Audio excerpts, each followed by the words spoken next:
Hi, I think I'm up first. Thanks for that great presentation.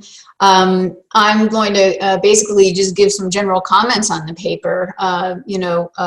Bruce and Matthew did a great job, a great write-up, a comprehensive analysis of how to stabilize moving forward public school budgets as we continue to mitigate the effects of this coronavirus-induced economic contraction. It certainly is going to be a moving situation as we're all experiencing day to day, and this will be true for public education and state and local budgets. But regardless, we know there's going to be a substantial investment needed from the federal government. The authors do a great job of describing the effects within the context of very long trends, as we just saw from Bruce's presentation, with a real focus on what happened during the Great Recession. And it's quite amazing how, and of course we saw this from the teacher strikes and the upheaval. We saw people striking at a level not seen in 35 years in this country, due to the fact that, even 10 years after the Great Recession, so many school districts and state budgets and spending on schools had not recovered. That's long after Wall Street was booming, the rich were often running their wealth up, tax breaks for corporations and the wealthiest amongst us were passed at the same time. So there's going to be a lot of strikes moving, a lot of public sector problems in general moving forward. And while I see the context of the Great Recession is certainly appropriate because, first of all, it was what we just saw, so we can kind of know what to expect, especially in the context politically. But this is different, and I think it's really important to always keep that in mind. I've been doing a lot of, radio interviews and such on since this happened, and everybody's, oh, this crisis. I'm always couching it in that we did this on purpose to save lives. I think this is very important in the broad context when we're all talking about this. Randy certainly alluded to that. So it wasn't the underlying economy. So for instance, if we did get some magical cure, like if we all drink bleach or something, no, I'm joking. The president's comments last night were unbelievable. But if we did, the economy would bounce back immediately because it's not an underlying. It's not an underlying issue, right? So we have to keep that in mind. So when I look at facts and I'm responding to all the 26 million unemployment claims that were recently chalked up to the coronavirus. That's 1 in 7 of all American workers. When I look about, and we look at all the forecasts for unemployment rates, that are surely going to go north of 20%. I look at that as a success. That's what we're doing as a country. We came together, most of us, as a nation, to say we're in this together, which I find very inspiring, actually, because we haven't felt that way in a long time. And that's a success. The problem is the slow and inadequate relief response that we're getting. It's not the level of unemployment or what have you.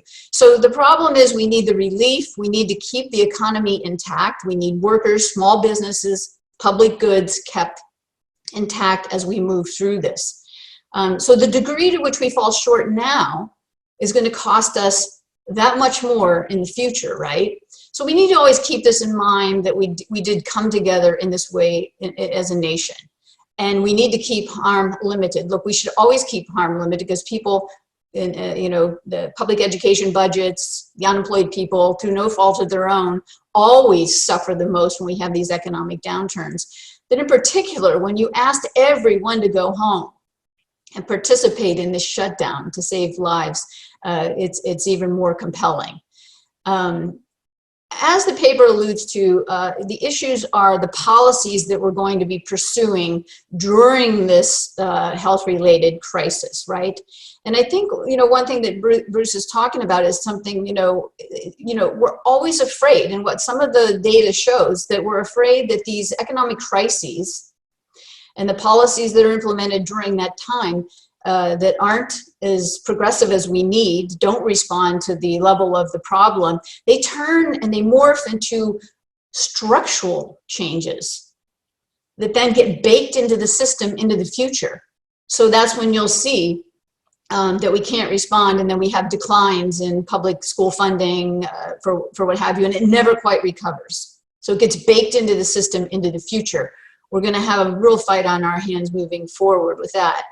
And of course, today's climate, especially from the federal government, is this culmination of 40-year attack on government, public goods, and workers. It's something that my friend at EPI, Jared Bernstein, taught me a long time ago when I first became an economist and went to EPI. He called it the yo-yo economics. You're on your own. That's what workers have been experiencing for a long time. And that's what we're being told now that states have to experience. You're on your own. It's just not a public policy that can possibly be pursued in the richest country in the world. So what we need to do, I think, is to interweave some of these thoughts very strongly in this discourse. Maybe not in this paper, because this is a really highly contextualized, data-driven paper. But as we write offshoot pieces about this, and I certainly will be, we got to hit this really hard. So there's definitely many concerns that we're going to be, in the fight of our lives for public education here. These generally concerted attacks on public goods and workers and their unions are going to continue. And we're seeing a lot of activity in talks of workers, because as we move through this, unions are going to be so much more important. And a lot of workers are finding out now that, oh, wow, unions actually do a lot more than just bargain for wages. They're going to help protect me when I can't go to work. I mean, don't forget, the shutdown really didn't ensue till the NBA players, their voices protected by collective bargaining, said, I don't feel safe playing basketball. So, I'm really worried about all of this, as you all are. I intend to spend a lot of time on this in the next years. I sent 2 links out to 2 of my papers, and what they really show is, yes, public school teacher pay is falling further and further behind comparable workers. Many reasons, especially the attacks and the purposeful erosion of union power in this country. Another paper I show very clearly that what mitigates the downturn in teacher pay is that if you're in the public sector and you're in a union, and of course that's why they want to get rid of the public sector and get rid of unions. So I think we're going to see a lot more of this. So I think that I'm couching a lot of what I've been talking about, and the way I think about this is the way that FDR couched after the Great Recession. There was first relief, which we need right away. We're not talking about stimulus now. Stimulus, we usually think about giving people money that don't have money so they can go out and spend, and we're boosting the economy. No, we're not trying to do that. We're trying to do the opposite of that. But as we're doing this, we need to keep people whole so they can keep paying their rent, buying groceries, and what have you. Then we need to get into recovery, because I think this is going to be flaring up, obviously, for a long time, and we're going to have kind of ups and downs, especially in certain geographical areas. So we're going to probably have relief and recovery going for quite a while.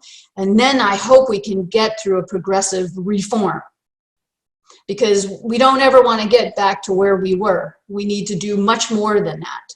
I know you're certainly all on board with that. So as Bruce has said, and I say almost at the end of everything I've ever talked about, and I've done a lot of presentations on teacher pay in my life, for instance, the bottom line is it's purposely pursued policies that beget the outcomes we experience in this country. So there's no surprise here that the vast and ever-growing inequality is what we've been experiencing in the richest country in the world. If we can unwind that, and this is the time to start doing that, and start spreading the wealth around, we can get through this. And we can get through this without having a long, prolonged downturn that will mean structural changes and changing the system as we know it. And of course, we're in a big fight because the privatizers see this as an opportunity. They see it as a time to really cash in. And so I think our work is cut out for us. So I thank you for the paper. I think is going to be really help to inform people as we move forward, and help people like me to couch our arguments, and probably a lot of people on this call to couch our arguments as we move forward. So thank you for the invite.